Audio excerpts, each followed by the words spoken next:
تو آج کے ہمارے بیان کا موضوع ہے دلائل الخیرات شریف کے فضائل و برکات۔ اس بیان میں ہم سنیں گے کہ دلائل الخیرات شریف کی اتنی زیادہ فضیلت کیوں ہے، اور جنہوں نے اس کو پڑھا ان پر کیسے کیسے انعامات کی بارشیں نازل ہوئیں، اور آج بھی جو اس کو پڑھتا ہے اس کو کیا فیوز و برکات حاصل ہوتے ہیں۔ دیکھیں، درود شریف کے فضائل و برکات پر، درود شریف پر بے شمار کتب لکھی گئی، لیکن جو مقبولیت، جو عزت اور جو شہرت دلائل الخیرات شریف کو حاصل ہوئی وہ کسی کو نہ حاصل ہوئی۔ اس کتاب کی خاص بات یہ ہے کہ جو بندہ دلائل الخیرات شریف پڑھتا ہے تو اس کی روحانیت کو عروج ملتا ہے۔ یہ اپنے پڑھنے والے کو مقام ولایت پر پہنچا دیتی ہے، یہ اپنے پڑھنے والے کی نسلوں کو سنوار دیتی ہے، یہ اپنے پڑھنے والے کو حضور صلی اللہ علیہ وآلہ وسلم کا محبوب غلام بنا دیتی ہے۔ اور دلائل الخیرات شریف پڑھنے والے پر ایسے ایسے انعامات کی بارش ہوتی ہے کہ عام آدمی اس کا تصور بھی نہیں کر سکتا۔ اور کوئی شخص ایسا ہو کہ اس کی چاہے کوئی بھی پریشانی ایسی ہو جو حل نہ ہوتی ہو، کوئی بھی ایسی مشکل ہو جو ٹلتی نہ ہو، اگر وہ دلائل الخیرات شریف کو پڑھے تو اللہ کی رحمت سے، اس کتاب کو پڑھنے کی برکت سے اس کی مشکل آسان ہو جاتی ہے۔ کسی بھی طرح کی حاجت ہو، ہر جائز حاجت کو پورا کرنے کے لیے اگر دلائل الخیرات شریف کو پڑھا جائے تو وہ حاجت پوری ہوتی ہے۔ کسی بھی قسم کا جادو، ٹونا، بندش، اثرات، سحر، کسی بھی طرح کے معاملات ہوں، دلائل الخیرات شریف اگر پڑھی جائے تو سارے معاملات حل ہو جاتے ہیں۔ اولاد چاہیے تو دلائل الخیرات شریف پڑھیں، عزت چاہیے تو دلائل الخیرات شریف پڑھیں، رزق کی وسعت چاہیے تو دلائل الخیرات شریف پڑھیں۔ ہر طرح کی حاجت کو پورا کرنے کے لیے 100% الحمدللہ رب العالمین کام بنتے ہیں۔ اور اس کا جو دلائل الخیرات شریف پڑھتے ہیں نا، اس کا سب سے بڑا جو بینیفٹ ہے وہ یہ کہ دلائل الخیرات شریف پڑھنے والوں کا خاتمہ ایمان پر ہوتا ہے۔ اور یہ جو کتاب ہے نا دلائل الخیرات شریف، یہ جتنے بھی درود پاک احادیث طیبہ میں آئے ہیں نا، یہ ان سب کا مجموعہ ہے۔ دیکھیں، اگر کوئی شخص ایک درود پاک پڑھتا ہے تو اس کو اس درود پاک کی برکت اور فضیلت حاصل ہوتی ہے۔ اگر کوئی شخص درود پاک کے چند سیغے، 3 سیغے، 4 سیغے، 5 سیغے پڑھنے کا اس کا معمول ہے تو ان سیغوں کے فضائل و برکات اس کو حاصل ہوں گے۔ اگر کوئی شخص 10-12 بھی سیغے پڑھتا ہے تو ان 10-12 سیغوں کے فضائل و برکات حاصل ہوں گے۔ لیکن جو شخص دلائل الخیرات شریف پڑھتا ہے تو جتنے بھی درود پاک احادیث طیبہ میں آئے ہیں ان سب کو پڑھنے کا اس کو شرف حاصل ہوتا ہے، اور ان سب سیغوں کی برکات سے یہ شخص مستفیض ہوتا ہے۔ اس کتاب کو لکھنے کا سبب کیا بنا؟ اس کا سبب یوں بنا کہ ایک مرتبہ حضرت محمد بن سلیمان جزولی رحمۃ اللہ تعالی علیہ، آپ سفر پر تھے کہ نماز کا وقت ہوا، آپ کو وضو کی حاجت پیش آئی تو آپ ایک کنویں کے پاس تشریف لے گئے۔ کنویں میں جھانکا تو پانی تو موجود تھا، لیکن ڈول اور رسی موجود نہیں تھی جس کی مدد سے پانی نکال پاتے۔ اب پریشان ہوئے کہ کیا کریں۔ اس پریشانی کے عالم میں کیا دیکھتے ہیں کہ ایک بچی اپنے گھر کی چھت سے جھانک رہی ہے۔ تو وہ بچی حضرت سے مخاطب ہوئی اور کہنے لگی کہ حضرت کیا پریشانی ہے؟ تو آپ نے فرمایا کہ میں وضو کرنا چاہتا ہوں لیکن ڈول اور رسی نہیں ہے کہ جس کی مدد سے میں پانی نکال سکوں۔ تو اس بچی نے پوچھا کہ آپ کون ہیں؟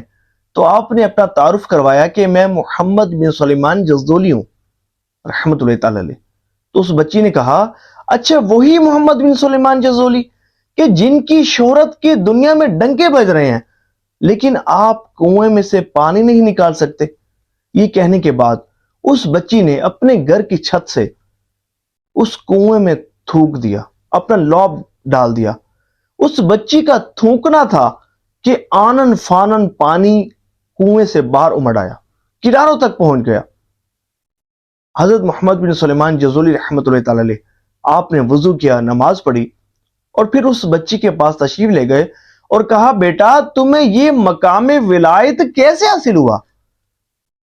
تو اس نے کہا، مجھے یہ مقام و مرتبہ یہ مرتبہ ولایت سرکار مدینہ رحمت قلب و سینہ صلی اللہ علیہ وآلہ وسلم پر درود پاک کی کثرت کرنے کی برکت سے حاصل ہوا۔ حضرت محمد بن سلیمان جزولی رحمۃ اللہ تعالی علیہ آپ فرماتے ہیں کہ اسی وقت میں نے یہ نیت کی کہ میں درود پاک کے فضائل و برکات پر اور درود پاک کے صیغوں پر ایک بہت بڑی کتاب لکھوں گا۔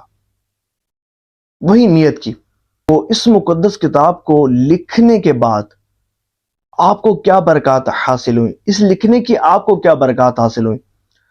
تو ہمیں کتابوں میں یہ ملتا ہے کہ محمد بن سلیمان جزولی رحمۃ اللہ تعالی علیہ جب آپ کا انتقال ہوا تو انتقال کے 77 سال بعد کسی وجہ سے آپ کی قبر کو کھولا گیا۔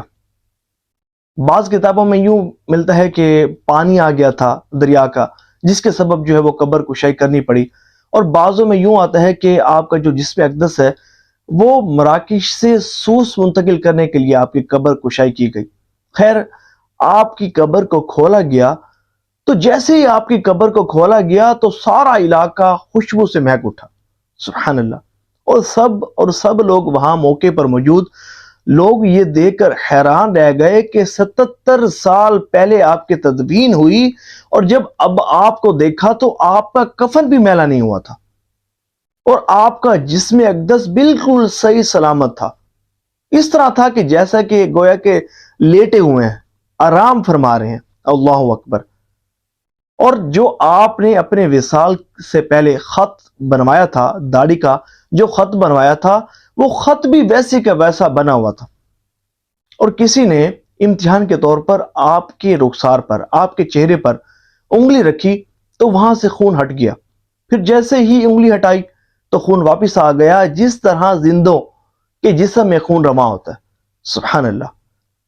اور آپ رحمت اللہ تعالی علیہ کے مزار شریف میں کستوری کی خوشبو مہکتی ہے۔ ہزاروں زائرین وہاں بیٹھ کر دلال الخیرات شریف پڑھتے ہیں۔ دلال الخیرات شریف پڑھنے کا طریقہ کیا ہے؟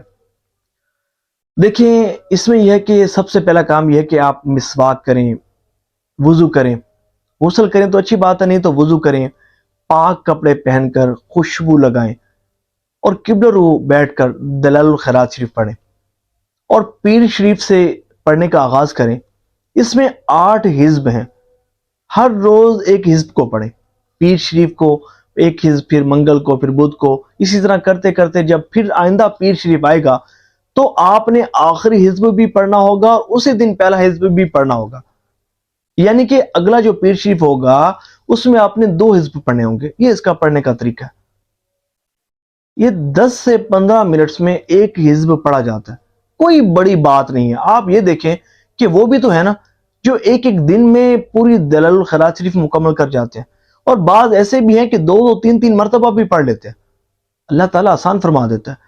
تو ایک حزب پڑھنا کوئی بڑی بات نہیں ہے، اور بالخصوص وہ عاشق رسول جو چاہتا ہے نا کہ حضور صلی اللہ علیہ وآلہ وسلم کے محبوب غلاموں میں شامل ہو جائے، اور حضور صلی اللہ علیہ وآلہ وسلم کی توجہ اس کو نصیب ہوتی رہے، اور وہ درود پاک کے جو احادیث طیبہ میں آئے ہیں ان سب درود پاکوں کو، ان سب درودوں کو پڑھنے کا اسے شرف حاصل ہو، تو اسے چاہیے کہ دلال الخیرات شریف پڑھنے کا معمول بنا لے۔